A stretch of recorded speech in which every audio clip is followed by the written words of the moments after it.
They want to kill me. এরা আমাদের প্রাণে মারতে চায়। মেরে দিক, আমার মৃতদেহ উদ্ধার হোক এখান থেকে, কিন্তু আমি জায়গা ছেড়ে যাব না। আমি সঞ্জুর বৃদ্ধ বাবা মাকে এই অবস্থায় ছেড়ে যাব না যতক্ষণ না ফোর্স এসে রিকভার করবে। আমাদের এখানে যারা প্রতিনিধিরা রয়েছে, আমি বলবো থানায় আবার ফোন করো, মেসেজ করো, ফোর্সের জন্য রিকোয়েস্ট করো। যদি না পাঠায় হোয়াটসঅ্যাপ পাঠিয়ে এটা অন রেকর্ড থাকুক। পুরো ঘটনার ভিডিওগ্রাফি রয়েছে। আমি হাইকোর্টের দৃষ্টি আকর্ষণ করছি, আমি রাজ্যপালের দৃষ্টি আকর্ষণ করছি। কি বাংলার পরিস্থিতি, এখানে প্রায় 50 জন সংবাদ মাধ্যমের প্রতিনিধিরা রয়েছে, দরজা ভাঙার চেষ্টা করছে, পুলিশের একটা লোক নেই। কি পরিস্থিতি হয়েছে আপনারা দেখুন।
মুখ্যমন্ত্রী হওয়ার পরেই প্রথমবার মায়াপুর ইস্কনে গেলেন শুভেন্দু অধিকারী।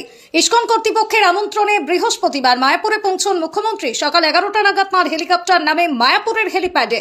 সেখানে সাধু সন্তদের সঙ্গে সৌজন্য বিনিময় সেরে তিনি সোজা পৌঁছে যান ইস্কনের মন্দিরে। বিশেষ যজ্ঞানুষ্ঠানে অংশ নেন তিনি।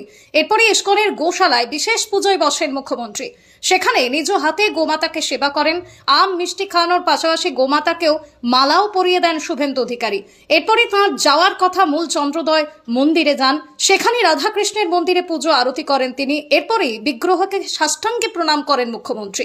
এরপর ইস্কনের প্রতিষ্ঠাতা শ্রী অভয় চরণারবিন্দ ভক্তি বেদান্ত স্বামী প্রভুপাদের মন্দিরেও পুজো করেন তিনি। সেখানেও প্রভুপাদের বিগ্রহের সামনে সাষ্টাঙ্গে প্রণাম করেন শুভেন্দু। মুখ্যমন্ত্রীর ইস্কন সফর ঘিরে বৃহস্পতিবার সকাল থেকে নিরাপত্তা ব্যবস্থা হাঁটো ছিল মায়াপুর মন্দির চত্বরে। মুখ্যমন্ত্রী ইস্কনে পৌঁছানোর আগে থেকে সেখানে উৎসবের পরিবেশ ছিল। দেশি বিদেশি ভক্তরা হরিনাম সংকীর্তন করে মুখ্যমন্ত্রীকে স্বাগত জানান।